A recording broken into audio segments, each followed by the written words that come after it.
దేవునికి స్తోత్రం. హల్లెలూయా. ప్రభువైన యేసుక్రీస్తు వారి శ్రేష్టమైన నామంలో అనుదిన వాగ్దాన కార్యక్రమం చూస్తున్న ప్రియ దేవుని బిడ్డలారా, మీరంతా బాగున్నారా? మీరందరూ బాగుండాలని అనునిత్యము ప్రభు సన్నిధిలో మీ యొక్క కుటుంబ క్షేమం కొరకు, మీ యొక్క కాపుదల కొరకు దేవుని సన్నిధిలో మేము ప్రార్థిస్తూ ఉన్నాము. ఈ అనుదిన వాగ్దాన కార్యక్రమం కొంత మటుకే కాదు, కానీ అనేకులు దీని ద్వారా దీవించబడాలన్నది, దీని ద్వారా వారు బలపరచబడాలన్నది మా ప్రాముఖ్యమైన ఉద్దేశం. దేవుని యొక్క పరిశుద్ధ లేఖనములో నుండి ఎన్నో అద్భుతమైన మరియు వాగ్దానముల చేత దేవుడు ఆయన పిల్లలుగా ఉన్న మనల్ని అందరినీ బలపరుస్తున్నాడు. రోజుకొక వాగ్దానము చేత దేవుడు నీతో మాట్లాడుతూ ఉన్నాడంటే దాని యొక్క అర్థము, ఆ వాగ్దానము ద్వారా నువ్వు బలపరచబడాలి, ఆ వాగ్దానాన్ని బట్టి నువ్వు పురుకొల్పబడాలి, ఆ వాగ్దానాన్ని బట్టి నువ్వు ధైర్యం తెచ్చుకొని నీ పనిలో నువ్వు ముందుకు సాగాలి. దేవుడు నీతో ఉన్నాడన్న ఒక నమ్మకం ఆ నీ మనసులో ఏర్పడడం కోసం దేవుడు అనుదినము చక్కని వాగ్దానం ద్వారా నీతో మాట్లాడుతున్నాడు. ప్రియ దేవుని బిడ్డ, మరి వాగ్దానాలు మీతో పాటు అనేక మంది చూసేలాగున దయచేసి చూసిన ప్రతి ఒక్కరు కూడా వీటిని తప్పకుండా షేర్ చేయండి. మీరు ఆ పని చేయడం ద్వారా మీరు కూడా దేవుని పనిలో మాతో కూడా కలిసి ముందుకు సాగిన వారు అవుతారు.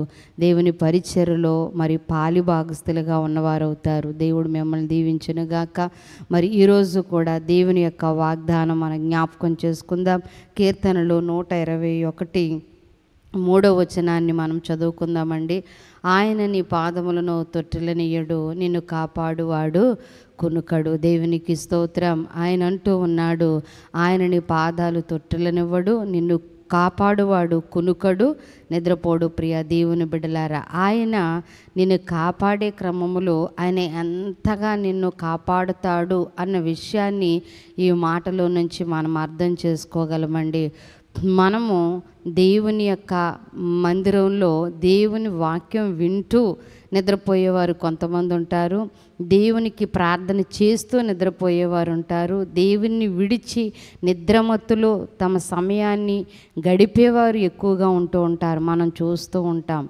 మనమైనా దేవుణ్ణి మరి కొంత సమయం కాతే కొంత సమయమైనా విడిచిపెట్టి మన సొంతానికి తిరుగుతూ మన సొంతానికి మన జీవితాన్ని నడిపించుకుంటాం. కానీ ఇక్కడ దేవుడు ఆయన పిల్లలుగా ఉన్నవారిని ఎలాగా భద్రపరుస్తాడు, వారిని ఎలా కాపాడుతాడు అన్న తండ్రి ప్రేమకు రుజువుగా ఈ మాటను మనము అర్థం చేసుకోవచ్చు. ప్రియ దేవుని బిడ్డలారా, చూడండి, నిన్ను కాపాడేవాడట కునుకడు అని దేవుని యొక్క వాక్యం సెలవిస్తూ ఉంది. ఎలాగ నిన్ను కాపాడుతాడు అని అంటే ఆయన కునుకక నిద్రపోకుండా నిన్ను ఆయన కాపాడుతుంటారు. మనం చూస్తాం కదండి, కొన్నిసార్లు మనం కూర్చొని కునికిపోతూ ఉంటాం, కూర్చొని అలాగా నిద్రపోతున్నట్టుగా అటు ఇటు ఊగిసలాడుతూ ఉంటాం. కనీసం అలా కూడా మన విషయంలో దేవుడు ఉండడు అన్న విషయాన్ని ఈ వాక్యము తేటతెల్లం చేస్తుంది.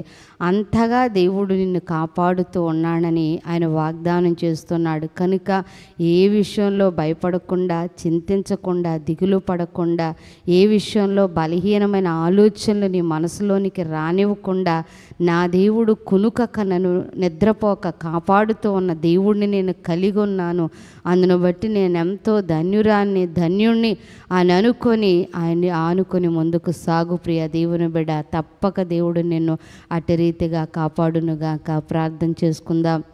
కృపా సత్య సంపూర్ణుడా, సకల ఆశీర్వాదములకు కారణభూతుడవగు ప్రియ పరలోకపు తండ్రి, నమ్మదగిన దేవా, మీ ఘనమైన ఉన్నతమైన నామం కొరకే స్తుతి స్తోత్రాలయ. ఈ ఉదయకాల సమయం అందున తండ్రి, మీరు మాకు ఇచ్చిన ఈ చక్కని వాగ్దానము కొరకే స్తోత్రాలు తండ్రి. ఏ విషయములో మేము తండ్రి అధైర్యపడక, భయపడక, నీవు మాకు ఇచ్చిన ఈ యొక్క అనుదిన వాగ్దానాన్ని బట్టి మమ్మల్ని ఎన్నడూ తండ్రి నాయన అయా నా తండ్రి విడువక ఎడబాయక ఉన్న దేవుడుగా, కునుకక నిద్రపోక కాపాడుచున్న దేవుడుగా మీరు ఉన్నారందును బట్టి స్తోత్రాలు. మీ వాగ్దానం మా హృదయాలు హృదయాల్లో స్థిరపరిచి అయ్యా నీ వాగ్దానము చేత మమ్మల్ని మేము నడిపించుకొనుటకే మీరు కృప చూపి సహాయం చేయండి. అయ్యా ఈ వాగ్దాన కార్యక్రమాన్ని చూస్తూ ఈ యొక్క ప్రార్థనలు ఏకీవిస్తున్న నీ బిడ్డలను వారి కుటుంబములను బహుగా దీవించండి. నీ కృపచేత ఆశీర్వదించండి.